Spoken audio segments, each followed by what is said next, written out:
Estoy viendo en los diarios, por eso queríamos consultarlo. ¿Usted denunció que recibió presiones del Poder Ejecutivo de la provincia para liberar detenidos? No es así, el copete es mal. Yo lo que dije del Poder Ejecutivo, que yo no soy realmente el Poder Ejecutivo. Las presiones las recibí, por lo menos las sentí yo desde el mismo Poder Judicial. ¿Quién sale de la cárcel? ¿Quién tiene prisión domiciliaria o no la tiene? Es una decisión del Poder Judicial, no del Poder Ejecutivo. Con respecto a la polémica, quiero simplemente llamar la atención sobre una nota que está disponible porque está online, 7 de septiembre de 2018, gobierno anterior.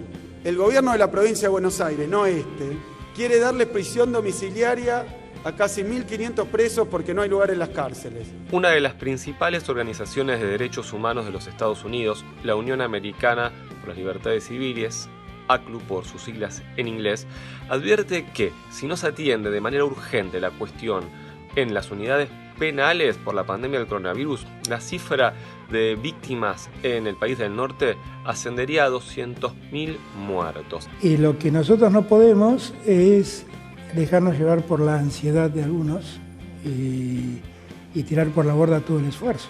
Los que gobiernan lo saben, por eso son tan cuidadosos y yo celebro que lo sean. Los otros escriben en Twitter. Bien, quedó la pregunta Patricia, que era, ¿qué es más grave? Se ríe Patricia por la pregunta. ¿Qué es más grave? Si el coronavirus o el populismo, como dijo el expresidente Macri. Nos lleva el desafío de evitar algo que para mí es mucho más peligroso que el coronavirus, que es el populismo. Podría pensar esta respuesta, ¿no? 70-70. A ver. 70 días de coronavirus, terrible. 70 años de populismo, terrible. Bueno, está bien, está bien. Prometo que voy a subir al etape. Si queremos pluralidad de voces, independencia y autonomía, tenemos que ayudar a que eso exista. Bueno, nosotros tenemos que tratar de apoyar esos medios. Son medios que con mucha dificultad y donde hay análisis de mucho valor, francamente, ¿no? Prometo que me voy a suscribir.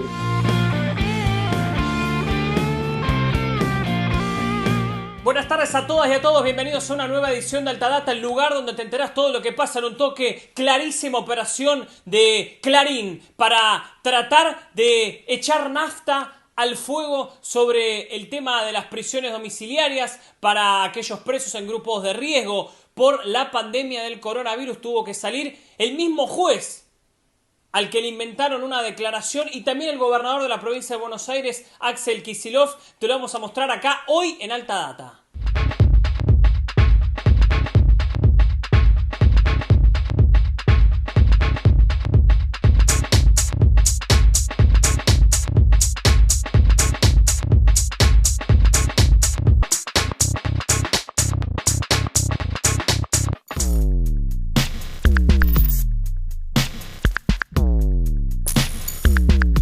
¿Qué fue lo que pasó hoy entre Clarín y Axel Kicillof? Esto que estamos viendo acá, mirá. Tapa del diario, denuncia de un juez, Mario Valituto. Dice que recibió presiones del Poder Ejecutivo Provincial para liberar detenidos, pero el propio juez salió a desmentirlo, mirá. Ahí está, el juez desmiente una tapa de Clarín y desbarata una opereta contra Axel Kicillof. Es el juez de ejecución de Lomas de Zamora. Hablamos de Mario Valituto, que desmintió al diario Clarín, que en su tapa llevó una nota que afirmaba que el magistrado había sido presionado por el Poder Ejecutivo de la provincia de Buenos Aires. Bueno, vamos a escucharlo, a ver. Estoy viendo en los diarios, por eso queríamos consultarlo. ¿Usted denunció que recibió presiones del Poder Ejecutivo de la provincia para liberar detenidos? No es así, el copete es mal. Yo lo que dije del Poder Ejecutivo, que yo no soy realmente el Poder Ejecutivo. Las presiones las recibí, por lo menos las sentí yo desde el mismo Poder Judicial. Es decir, hubo reuniones convocadas por casación donde se mencionaban cosas que desde la ejecución no eran viables. Yo lo sentí como esto fue en el mes de diciembre del año pasado, como una presión. Algunos de mis colegas seguramente no, pero yo sí lo sentí.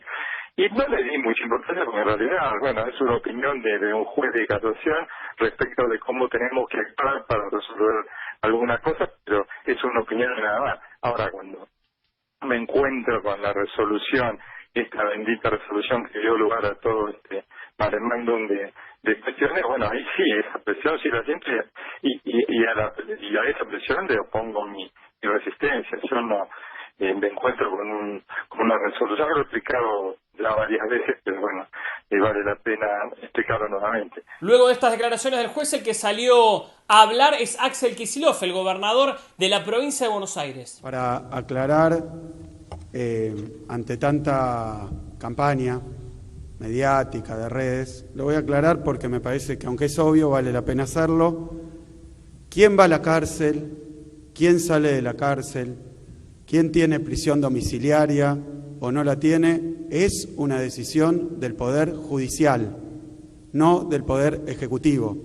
Ni que quisiéramos lo podríamos decidir. Lo que venimos a hacer es reafirmar que la obligación del Poder Ejecutivo no es decidir ni libertades, ni condicionales, ni domiciliarias, sino alojar en sus cárceles a quienes el Poder Ejecutivo dispone que tienen que estar en situación de encierro. El Poder Judicial dispone que tienen que estar en situación de encierro. Es ese nuestro papel.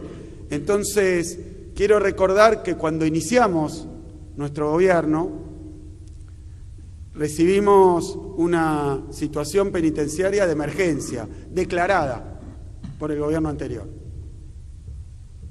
Es más, recibimos una huelga de hambre antes de comenzar el gobierno de más de 15.000 internos.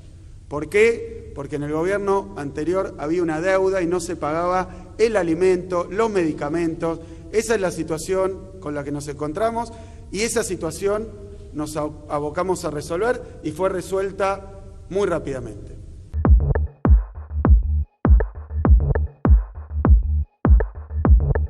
Y ahí lo escuchábamos a Kicillof contando quién es el responsable. La justicia es la responsable, no es el Poder Ejecutivo, ni provincial ni nacional, que no puede entrometerse.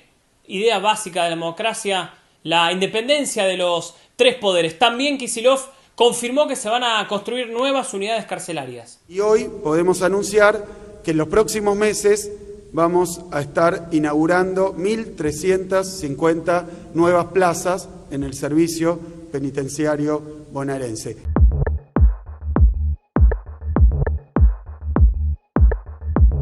Además, Kicillof, por otro lado, mostró la distinta vara de los medios con respecto a su gestión y lo que fue la de María Eugenia Vidal. Con respecto a la polémica, quiero simplemente llamar la atención sobre una nota que está disponible porque está online, es del diario Infobae y desde el 7 de septiembre de 2018. Búsquenla. 7 de septiembre de 2018, gobierno anterior. Leo simplemente el título. El gobierno de la provincia de Buenos Aires, no este, el gobierno de la anterior gobernadora, quiere darle prisión domiciliaria a casi 1.500 presos porque no hay lugar en las cárceles.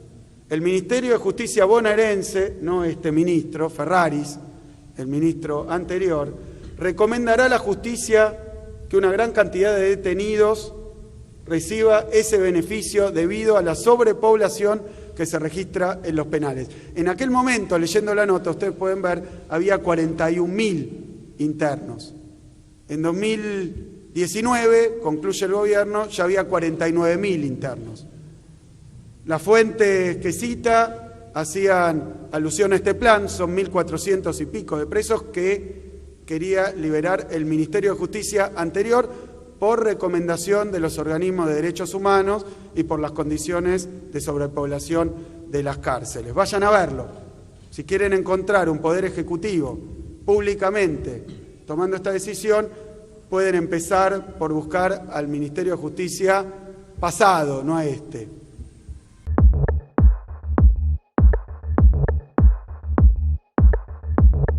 Bueno, y además, veamos este clarificador video sobre la realidad en las cárceles de nuestro país. En octubre de 2019, el Tribunal de Casación Penal calificó de grave crisis humanitaria la situación del sistema penitenciario bonaerense. La provincia cuenta con una capacidad de 24.000 plazas, pero en la actualidad conviven más de 50.000 internos. Esto implica una superpoblación carcelaria de 103%. Al 10 de diciembre, la provincia mantenía una deuda de más de 1.000 millones de proveedores de alimentos, medicamentos y de la construcción, lo que generó problemas en la provisión de comidas y una huelga de hambre de más de 15.200 internos. Ante el avance del coronavirus, el Ministerio de Justicia elaboró un programa sanitario para el contexto de encierro, cuya implementación tiene por objetivo evitar que el COVID-19 afecte al personal penitenciario y a la población carcelaria, impidiendo de esta manera que las unidades penales bonaerenses se conviertan en un foco de propagación de la pandemia y que atente contra la salud pública de toda la comunidad.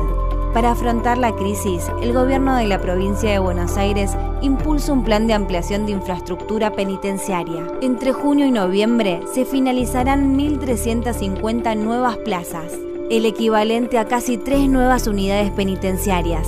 Estas obras estaban paralizadas desde hace varios meses. Para reiniciarlas, la provincia tuvo que saldar una deuda de 350 millones de pesos y ahora destinarán otros 800 millones más para terminarlas. Desde el primer día, el gobierno provincial ha tomado múltiples medidas para atender la grave situación en el sistema penitenciario bonaerense.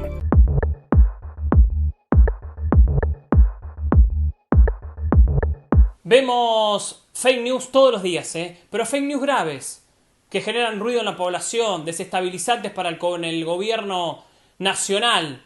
Es tremendo lo que está pasando en los medios de comunicación en medio y después del debate que se dio con respecto al impuesto a las grandes riquezas de nuestro país.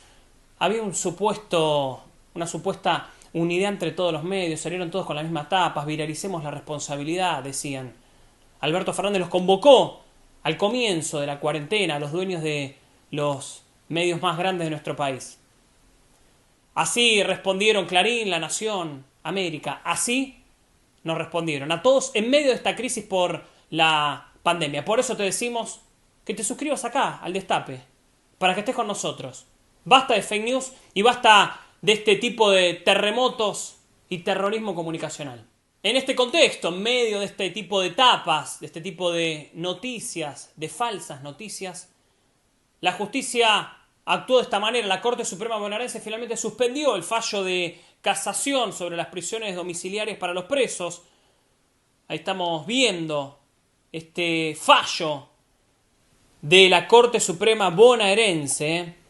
Estamos viendo ahí que admitió el recurso de queja presentado por el fiscal de casación Carlos Altuve, quien cuestionó el fallo del juez Víctor Violini para que se les otorguen prisiones domiciliarias a presos ante la pandemia del coronavirus. ¿Qué genera esto? Que los que podían salir de prisión a cumplir el arresto a sus casas por ser grupos de riesgo se quedan en prisión. En la cárcel, si hay un caso de coronavirus, puede haber 2, puede haber 10, puede haber 100. Son 100 camas de hospitales ocupadas porque la pandemia ingresa a las cárceles. Hospitales que son para todos, para los presos y también para los que no estamos presos y estamos en esta libertad, llamémosle. Así queda el país ahora.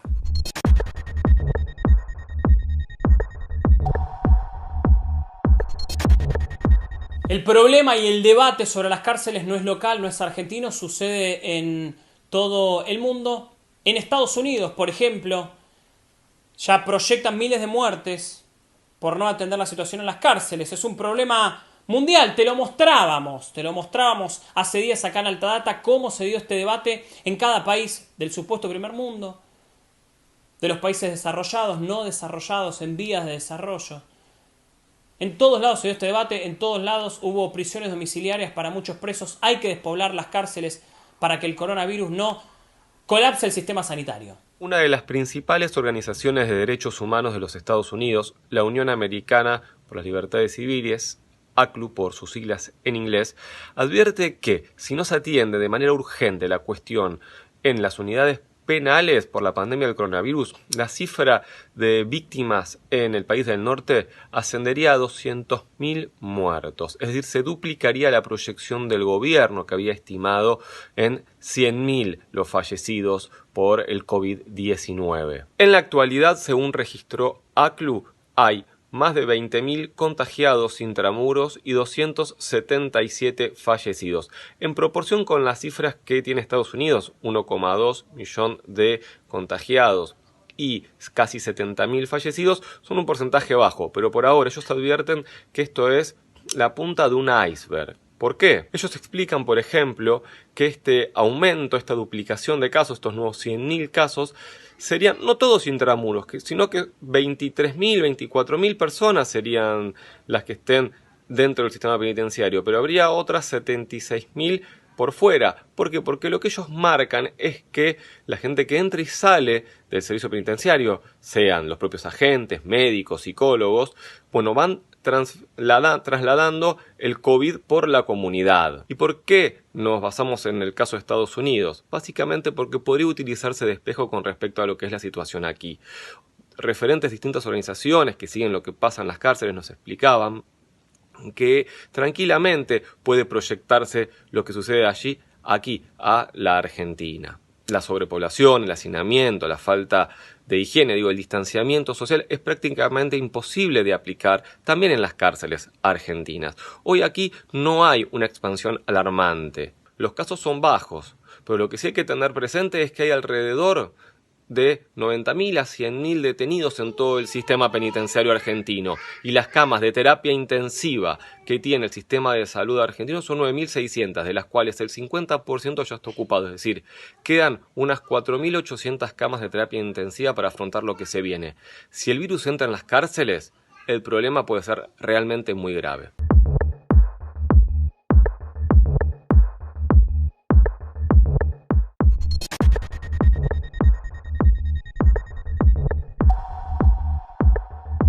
Atención, novedad importante, el gobierno nacional decidió que se van a fusionar Aerolíneas Argentinas con Austral. Sucede en medio de la crisis mundial ocasionada por la pandemia del coronavirus, lo anunció hoy el presidente de la línea de bandera, Pablo Seriani. Además, hará reparaciones de aviones y también viajes de carga. Fuentes gremiales afirmaron al Destape que acompañarán la fusión porque es necesaria para fortalecer la empresa estatal. Así lo comunicaba el presidente de Aerolíneas Argentinas. Estamos viendo ahí a Pablo Seriani, dice: la crisis sanitaria mundial del COVID impactó de lleno en la industria aerocomercial. La situación es muy complicada, aviones en tierra sin operaciones regulares y caída total de los ingresos por tiempo determinado. Un tremendo impacto del que Aerolíneas Argentinas no está ajena. En este contexto tenemos que tomar las medidas necesarias para que la compañía opere con su máxima eficiencia y atacar las improductividades estructurales para alcanzar los estándares de la industria. Esto es un deber moral de todos los que formamos parte de Aerolíneas, por eso hemos decidido fusionarlas. Esto nos dará mayor eficiencia operativa, permitirá un crecimiento más ordenado y generará un ahorro de millones de dólares. La duplicación de estructuras en este contexto no tiene razón de ser.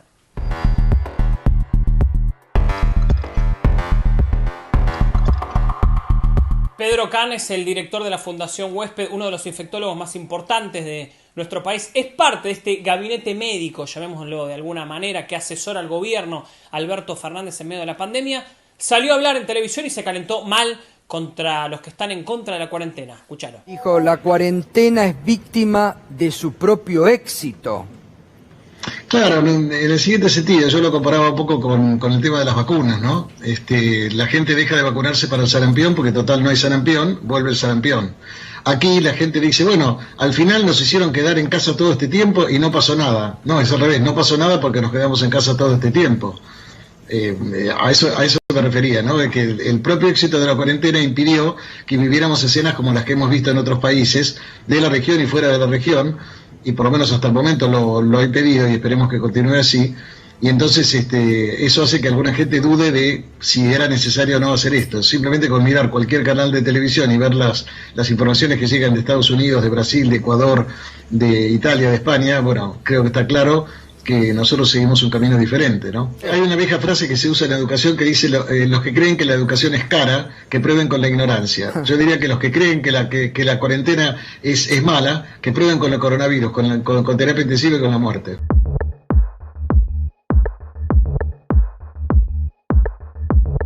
El que también salió con los tapones de punta contra el macrismo vago, vamos a llamarlo de alguna manera. Hay una división en la oposición entre los que gestionan y los que no gestionan. O sea, el intendente macrista que tiene a cargo un municipio y el exfuncionario macrista que está afuera, que no gestiona. que no dirige nada y tiene otras responsabilidades.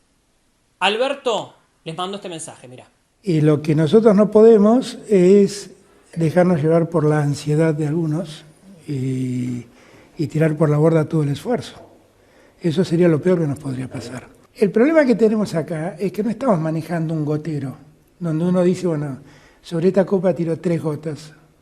Uno está manejando, yo diría, una de esas llaves que abren los oleoductos, que cuando uno mueve 5 centímetros de la llave no sabe cuántos litros de petróleo se están saliendo. Entonces hay que moverse con mucho cuidado, con mucho cuidado. Los que gobiernan lo entienden, los que gobiernan lo entienden. Por eso yo siempre digo, los que gobiernan lo saben, por eso son tan cuidadosos, y yo celebro que lo sean. Los otros escriben en Twitter.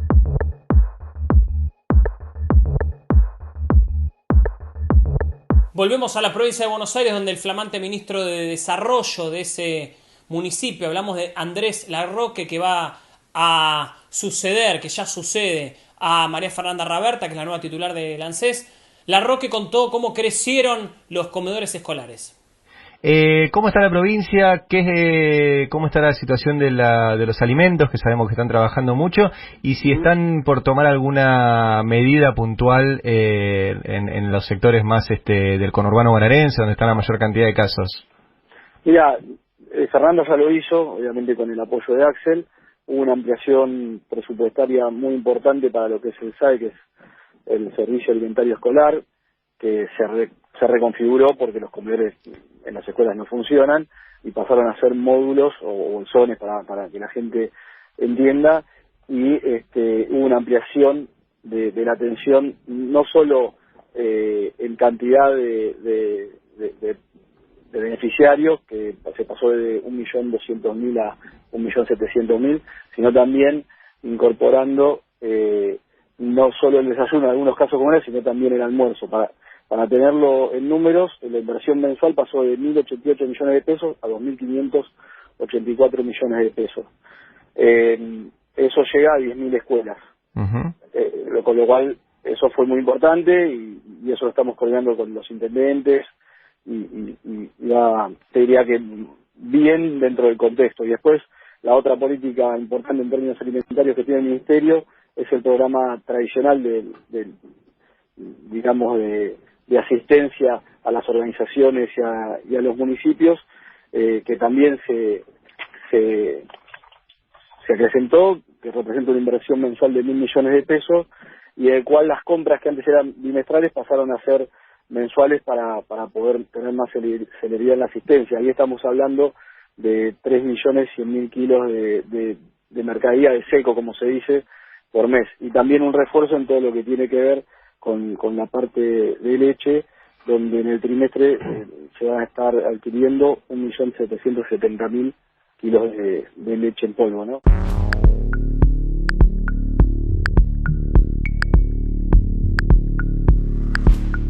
Los muertos son 256.165. En Estados Unidos hay 1.222.434 contagios. Son 71.042 muertos. En Argentina al día de hoy hay 4.887 contagiados, 262 muertes y hay 1.472 recuperados. Tenemos más información, claro que sí, vamos con 3 al toque, 3 noticias que lees inmediatamente en el destapeweb.com. Vamos con la número 3.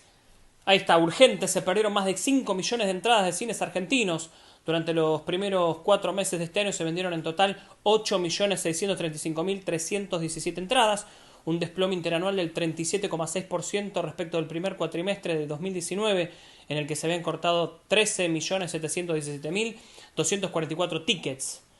Vamos con la número 2. Impactante video en cuarentena por coronavirus. Detectan más de 100 pesqueros ilegales en el mar argentino. Se llenó de barcos ilegales que fueron detectados por las autoridades del gobierno y detenidos por flotas de la Prefectura Naval. Y vamos con la número 1. Cristina Kirchner vuelve a la Comisión Interamericana de Derechos Humanos contra la persecución política en la causa por el memorándum con Irán. La vicepresidenta volvió a denunciar que fue víctima de una persecución política que también causó la muerte de Héctor Timerman después de que una jueza federal revelara haber sido presionada por altos funcionarios del macrismo para reabrir la denuncia de Alberto Nisman por el memorándum de entendimiento con Irán. Bueno, como todos los días, muchísimas gracias a todos los que comentan en nuestros videos o en nuestros programas de Alta Data, en nuestro canal de YouTube. Hoy elegimos un comentario, como siempre, es este que ves acá. Ahí está. Joel Goris dice, grandioso canal, gracias por informarnos y estar siempre, se merecen mucho más por el esfuerzo que hacen. Argentina dice, muchísimas gracias por el comentario, gracias a todos. Esto fue todo por hoy. Nosotros nos vemos mañana, como siempre, a partir de las 18:30, desde casa, en cuarentena y en Alta Data. A ver, vamos a contar una denuncia que seguramente va a tener mucho impacto, tiene que ver con uno de los funcionarios que manejó más dinero en este gobierno de Alberto Rodríguez A. Estamos hablando de Alejandro Vanoli Long Bioca. Alberto Fernández. Otra vez dije Rodríguez A, no sé por qué ese lapsus. Perdón, en el gobierno de Alberto Fernández, gracias Caro, en el gobierno de Alberto Fernández, Alberto Vanoli Long Bioca es el nombre completo de Alberto Vanoli. Alejandro Vanoli. Alejandro Vanoli. ¿Qué sopa de Alberto? Te hiciste una sopa de Alberto. Empecemos de vuelta. Ahí lo tenés al pelotudo. Clarín ya fue, TN ya fue, La Nación también. Apoyemos a los medios que resistieron estos 4 años de Macri. Dale like al video, además déjanos un comentario, así este programa le llega a todo el mundo.